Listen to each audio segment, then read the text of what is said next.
In the middle of a forest lies an orphanage called Gracefield House. In this huge building, 38 orphans live together like siblings, along with their caretaker, Isabella, whom they call Mama. All of the kids are under 12 and have been living here since their birth.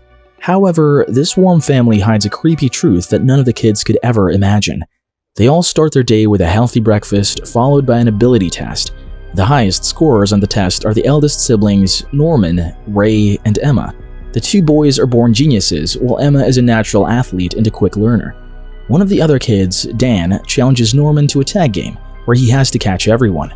Norman has exceptional planning skills that enable him to find everyone soon.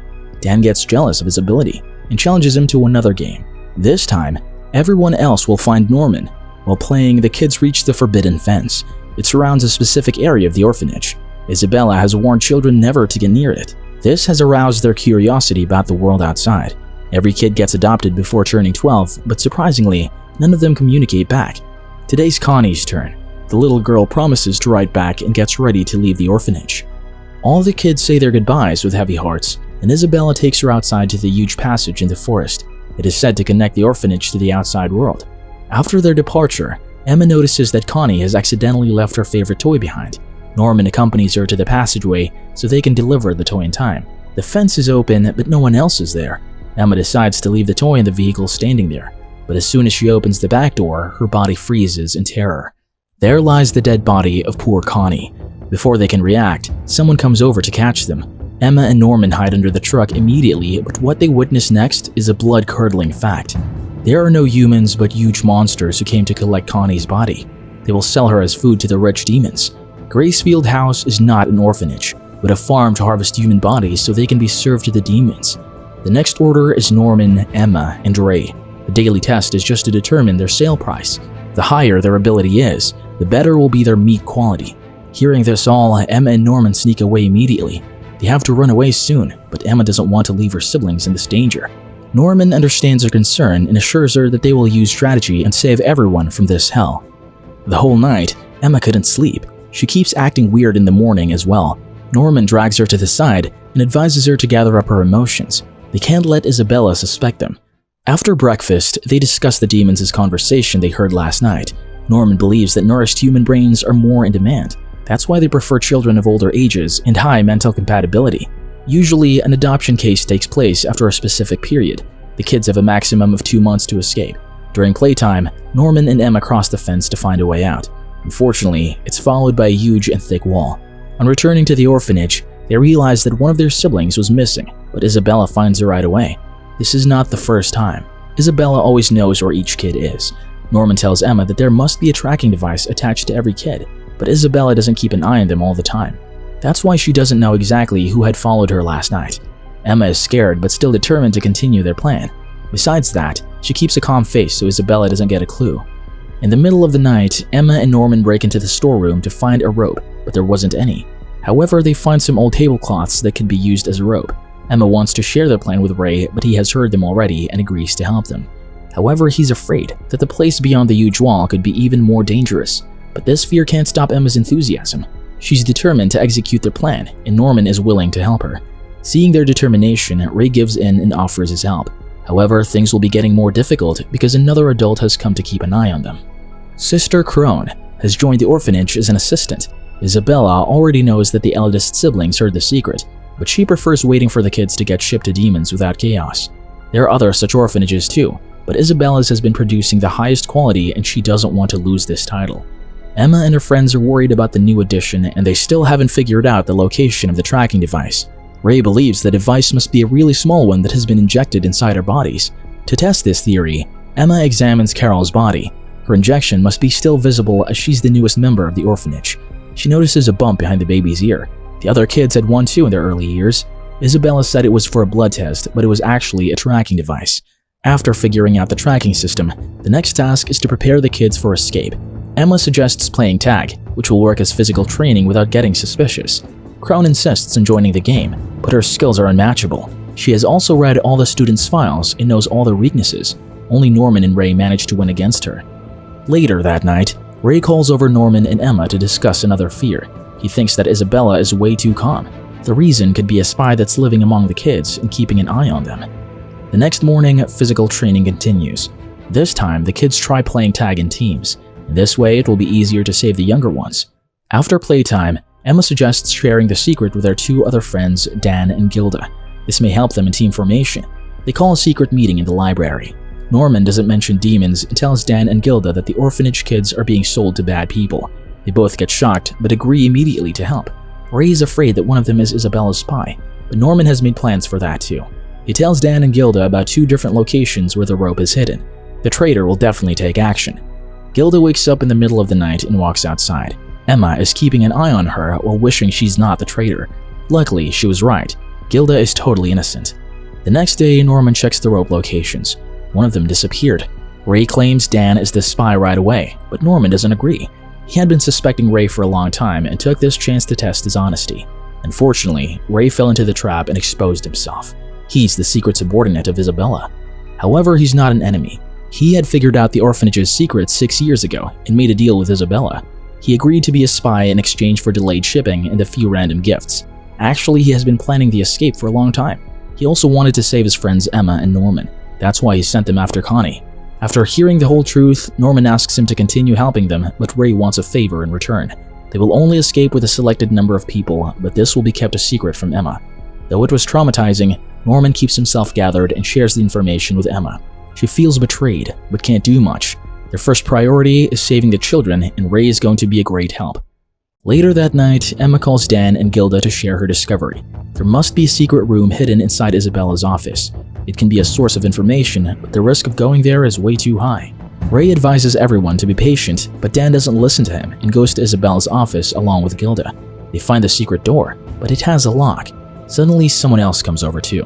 Luckily, it's just a little kid, but Dan doesn't give up yet. He manages to steal the key and gets into the secret room. It leads to a basement where the belongings of ship children are kept. Dan creeps out and is about to get caught by Isabella, but escapes safely in the end. On the other side, Emma and the boys are discussing survival outside the farm. They should prepare themselves for any possibility. Emma takes them to the library and shows them a set of books by the author, William Minerva. Each of his books has a special stamp with a Morse code. These codes are secret messages for the kids. There are other humans outside the farm who want to help the orphanage kids. This gives Emma new hope. After leaving the library, they get encountered by Dan. He wants to know the whole secret, but after hearing about the demons, he loses his mind and hits Norman and Ray. Dan rushes outside to calm himself and then apologizes to his friends.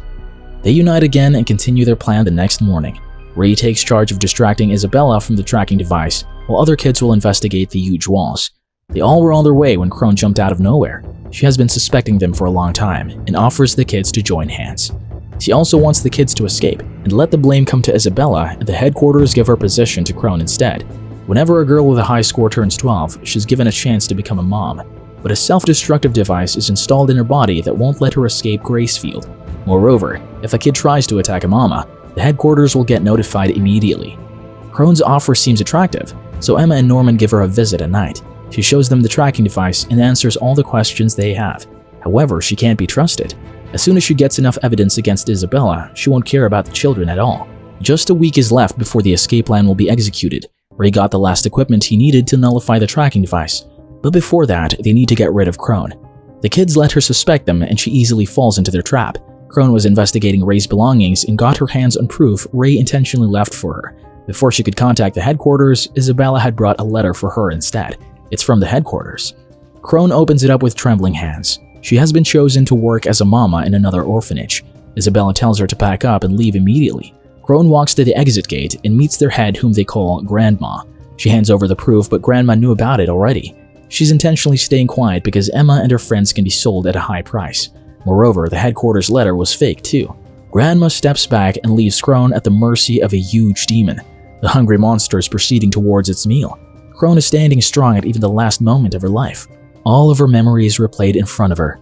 The time she accepted to be a mama, the training she went through, the hardships she bore. All of it was just for living a little longer. All she wants is to live. The demon pierces her chest, and on her last breath, she wishes for the successful escape for the orphanage kids. That's the only hope for survival. Back at the house, Emma and Norman go to investigate the wall while Ray tries to distract Isabella. But little does he know, Isabella already knows about their plan. She tells Ray about the elimination of Krone and he's next. Isabella doesn't need him anymore. Ray tries to argue, but he gets locked in a room. Dan and Gilda come to his rescue, and they all run after Isabella. She goes right to Emma and Norman and advises them to give up. Instead of fighting for the impossible, they should accept their fate. Emma strongly opposes and tries to hold down Isabella while Norman runs to climb the wall. But before he could, he heard a cracking sound. Isabella has broken Emma's knee. The poor kid cries in pain. Ray and others have reached there too. Isabella tells them to forget about the escape and live their last days peacefully as the shipment date of Norman is announced. He will be shipped out the next night. This news leaves everyone in shock, but Ray can't let his friends die like that. He asks Norman to run away and hide. The tracker-breaking device is ready. Once Emma's leg recovers, they can all escape together. Norman refuses to do it. He's afraid that if he disappears, Ray will be shipped in place.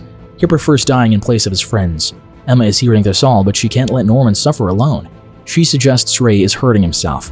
As per the rules, injured kids can't be shipped. Norman is still in denial, but his friends convince him in the end. Ray has been planning for 6 years to save his friends. He can't miss this chance. Unlike other humans, Ray has memories of the time he was just a fetus. He remembers his birth, other babies around him, and how he was sent there through the gate. The exit gate is joined to the headquarters, so the only escape route is the walls. At night, Isabella announces Norman's departure. All the kids are shocked at the sudden news, but they still give their best wishes and ask him to keep writing letters. But Norman knows that will never happen. The next morning during playtime, Norman takes the necessary things and climbs up the wall. Back at the house, his friends are praying for his safety. It's getting dark, and Isabella starts looking for Norman. Suddenly, Norman appears there. He hasn't escaped, and his reason is valid. None of them can escape easily because behind that huge wall, there's no forest, but a wide and deep cliff. The Grace Field is in the shape of a pentagon with 4 plants and a headquarters. Only the headquarters' wall has a bridge to join it to the outside world. Norman asks Emma and Ray to continue their plan. He doesn't want to be a hurdle by triggering the security. It's better for them if Norman quietly sacrifices himself. Though his friends don't agree, Norman has made up his mind. He's getting ready to leave when he finds a wired phone. It was from the time when they were little, and Norman felt sick. Despite being warned, Emma didn't want to leave his side and kept trying to interact with him. The friend she loved so much, how can she say goodbye to him? All the kids gather to say goodbye, but Emma is standing there quietly. Suddenly, she jumps over Norman and begs him to run away. Though he pushes her back and asks her to sober up, he has to die for the sake of the others. Emma tries to stop him again, but Isabella warns her to stay calm or otherwise she'll get killed too. Norman is taken to the exit gate, and after that, there's no sign of him. Emma and Ray have gone into deep grief. They don't eat or sleep properly and keep thinking about their friend's death. Ray even gives up on the escape plan and wants to wait for his death instead. Isabella also asks Emma to give up too. She can become a mom because of her high score, but Emma prefers to die instead of becoming a part of this inhuman business. Days pass by quickly, and there's only 1 day left till Ray's shipment. Before leaving, he wants to know if Emma still wants to escape. She looks him right in the eyes and says that she can't let Norman's sacrifice get wasted. Ray smiles back as he hasn't given up either. Together, they will fulfill Norman's last wish. While Isabella's eyes were on them, Dan and Gilda made complete preparations for the escape. Now they have to choose the right time. Ray suggests doing it now and there. He got enough oil to start a fire. Once Mom gets distracted, they will gather all the children and run away. Saying this, Ray pours an oil bottle on himself as well. Isabella may leave the house to follow the children, but if Ray is in danger, she will save him first. For 6 years, Ray read so many books and earned a high score just to increase his worth. He never planned to escape himself. He only did it for his friends. Emma can't let Ray burn himself, but he has already lit a matchstick and dropped it down. Isabella was putting the babies to sleep when she heard Emma's cries. She rushes to the library and witnesses the huge fire. Emma keeps crying and asks Isabella to save Ray. Isabella tries to put off the fire while Emma and Gilda evacuate the kids. Isabella gets suspicious and checks her tracker. Emma and Ray appear to be near her. She walks outside and finds their ears inside a bucket. She rushes towards her office, but the door has been blocked. Both Emma and Ray are saved. Emma had got the matchstick at the right time. Then she asked the other kids to replace Ray with his clothes and some meat to create a smell of burning humans. Emma didn't think it all by herself. Before leaving, Norman had left a letter for her along with the house keys. He had planned each and everything. He also told Emma about Ray's plan and asked her not to let Ray kill himself. Together with Norman, Emma shared the house secret with other kids. They kept training for this escape for weeks. The kids start marching toward the wall. Emma can feel Norman's support even though he's not there. The escape would be impossible if Norman hadn't planned everything. One by one, they're climbing up. Ray looks around and feels that they're less than usual. Some of them are missing. It's Phil, and the other younger ones who haven't been brought there. It's not a mistake, but a part of the plan. While discussing earlier, Gilda also agreed with Ray's point of view. It wasn't possible to take the young ones with him. Emma had refused to leave anyone behind, but then Gilda mentioned the kids and the other plants. They don't know they're being harvested for the demons. Emma can't take them with her either. Realizing this, Emma changed her plan. She called Phil and told him the truth, as the kids won't be shipped till they reach the age of 6, so Emma has at least a year to save the kids under 5. Therefore, she left them in Phil's hands and escaped with the others. Isabella has notified the headquarters and the demons have surrounded the bridge. It's not possible to escape from there, but Norman had that in mind as well. He had studied the wall and found a spot from where they can slide down using ropes. The kids have prepared all the materials and trained themselves too. Ray keeps looking at all this in shock. Even he didn't realize the plan. Dan throws the stone on the other side of the cliff and slides down there. They tie 2 more ropes and start sliding down one by one. On the other side, Isabella is asked to follow the kids. She rushes toward the wall hurriedly. Most of the kids have slid down already. After sending down the last 2, it's Emma's turn. As she looks to her right, Isabella is standing right there. After such a long struggle, Emma is doing what was called the impossible. She looks toward Isabella, says goodbye, and slides away to freedom. After the kids leave, Isabella keeps standing there in silence. This event reminds Isabella of her own time. She was an enthusiastic kid like Emma. She had a best friend too who loved music. They had developed a strong bond, but one day she had to send her friend to be eaten by demons. Next was her own turn. She wished to escape, but unlike Emma, she gave up. Due to her high score, she was offered to become a mama and she accepted. She trained hard and grew up healthy enough to bear a child. Isabella never got to see her son and was sent to look after Plant 3. One day, she heard Ray humming the same lullaby she sang to her fetus. Ray was her son. He was in front of her eyes, but she couldn't save him from dying. But now it's different. Her son got a new hope to live. With this thought, Isabella wishes the best of luck to Ray and gets back to the remaining kids. While Emma and the others have made their way out of hell, finally they can see a sunrise that's announcing the start of their new lives. Though it's not the end, she has promised to come back. She's going to save the rest of the children and put an end to this inhumanity forever. Subscribe for more videos like this, turn on the notification, and leave a like to help the channel out. Thank you for watching.